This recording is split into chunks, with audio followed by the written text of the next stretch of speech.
Datuk Bahman merupakan salah seorang pembesar Istana Negeri Pahang dan antara orang kanan yang menjadi rujukan Sultan. Beliau mendapat gelaran Datuk Setia Perkasa Pahlawan Semantan yang memegang jajahan Tanah Semantan di Temerloh, Pahang. Datuk Bahman mendapat tempat dan darjat di sisi Sultan Pahang kerana jasa dan pengorbanannya dalam membantu baginda Sultan Ahmad dalam segala urusan. Hal ini termasuklah jasa beliau dalam membantu baginda Sultan Ahmad menawan negeri Pahang daripada kekandanya pada Perang Saudara Pahang yang berlaku pada tahun 1863 Masihi. Keakraban Datuk Bahman dengan baginda Sultan Ahmad bermula sejak baginda kecil. Dikatakan Datuk Bahman pernah menjadi anak angkat kepada Bendahara Ali, iaitu ayahanda kepada baginda Sultan Ahmad, sekaligus menjadi teman sepermainan baginda ketika baginda kecil sehinggalah baginda Sultan Ahmad meningkat dewasa.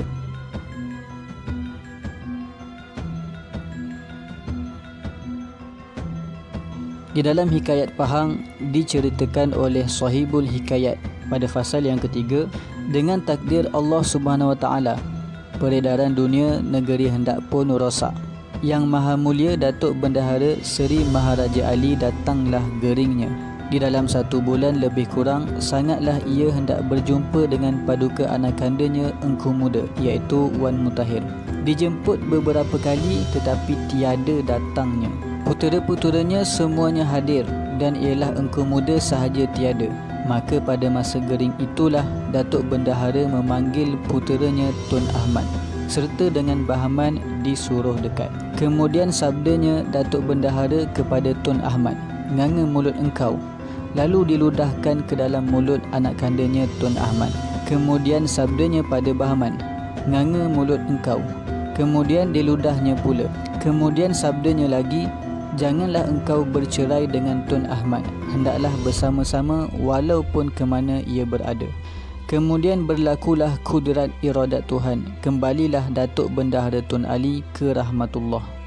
Sejak itu Datuk Bahman sentiasa setia berada di sisi baginda Sultan walaupun di mana baginda berada. Datuk Bahman juga memainkan peranan yang besar di dalam membantu kejayaan baginda Sultan menawan negeri Pahang daripada kekandanya Wan Mutahir pada Perang Saudara Pahang yang berlaku pada tahun 1863 Masihi. Kesetiaan beliau kepada baginda Sultan berterusan sehinggalah baginda secara rasminya dimasyhurkan sebagai Raja bagi negeri Pahang yang pertama pada 16 Ogos tahun 1881 Masihi.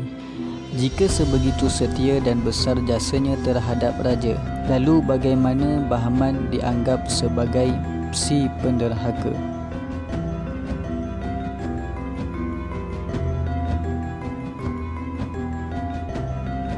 Diceritakan di dalam sejarah Datuk Bahman yang ditulis oleh Talib Ahmad, setelah hampir 6 bulan bermesyuarat, para pembesar negeri Pahang akhirnya bersetuju untuk menerima campur tangan Inggeris di dalam soal pemerintahan negeri Pahang. Persetujuan itu dibuat berdasarkan syarat yang mesti kerajaan baru Pahang tunaikan, iaitu yang pertama, mereka perlu membayar duit sara hidup raja, keluarga diraja dan para pembesar negeri dengan kadar yang telah ditetapkan. Syarat kedua dan ketiga, kerajaan baharu Pahang iaitu Inggeris tidak boleh mencampuri urusan hal ehwal agama Islam dan urusan adat istiadat Melayu negeri Pahang.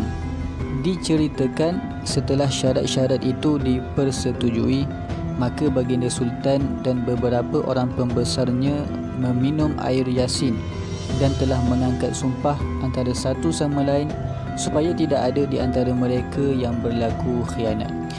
Di antara pembesar-pembesar negeri Pahang yang terlibat dengan majlis sumpah tersebut iaitu Datuk Maharaja Perbejelai Wan Muhammad, Datuk Bahman Orang Kaya Semantan, Datuk Kaya Lipis dan Imam Perang Tok Gajah.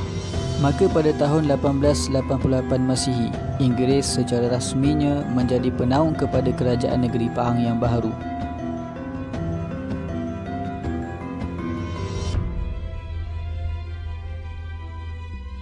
Setelah sekian lama menunggu keputusan daripada kerajaan negeri, akhirnya para pembesar negeri Pahang mendapat jawapan yang berlainan dengan apa yang telah mereka syaratkan.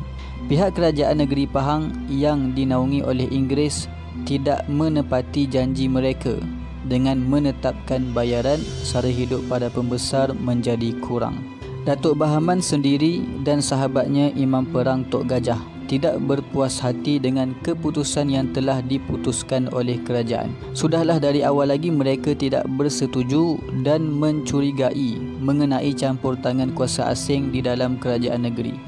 Kali ini pula mereka telah merasakan ditipu oleh penjajah tersebut.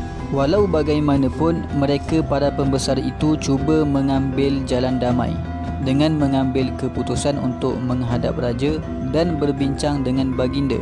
Akan tetapi usaha itu digagalkan dengan keberadaan Sir Hugh Clifford sebagai penasihat raja yang sentiasa berada di sisi baginda. Hal itu memaksa baginda membuat keputusan yang tidak sepatutnya.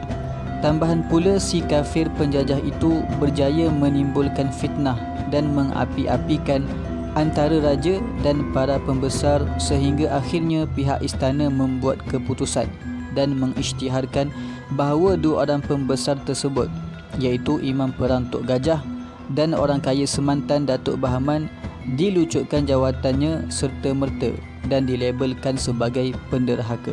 Rentetan daripada peristiwa itulah pada tahun 1891 Masihi, sejarah mencatatkan bermulanya siri penentangan dan pemberontakan daripada rakyat negeri Pahang terhadap kerajaan negeri yang baharu.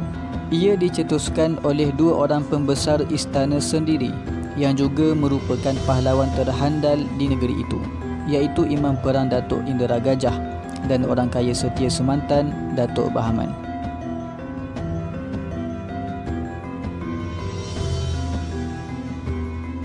Menurut catatan sejarah yang ditulis oleh Talib Ahmad, benar, salah satu faktor penentangan orang kaya semantan adalah kerana wang sara hidup. Namun apa yang telah dituntut oleh para pembesar Pahang ketika itu adalah hak mutlak mereka dalam negeri sebagai jasa mereka yang telah berbakti kepada negeri, kepada raja dan kepada rakyat. Mereka berpendapat hak-hak itu adalah hak istimewa dan ianya halal menurut pusaka adat turun-temurun pada zaman itu dan menurut hukum hakam mereka berkenaan dengan siasah negeri, seperti pekerja yang meminta gajinya dibayar dengan kadar yang sepatutnya. Begitulah juga mereka para pembesar negeri Pahang meminta bayaran sara hidup yang sepatutnya daripada pihak istana untuk menyara hidup keluarga, dan hal ini tidaklah menyalahi agama. Sebaliknya, ia menjadi satu tuntutan dalam agama. Jika harta kekayaan dan jawatan menjadi tujuan para pahlawan itu, adalah lebih baik mereka tunduk dan berpura-pura menyokong penjajah tersebut, kerana hal itu lebih menjaminkan kedudukan mereka dan kekayaan mereka. Hakikatnya bukan itu tujuan mereka, akan tetapi agamalah yang menjadi tujuan yang mendasari perjuangan para pahlawan tersebut, sehinggalah mereka sanggup berjuang demi agama dan tanah air, walaupun mereka akan kehilangan segala-galanya dan dianggap sebagai penderhaka.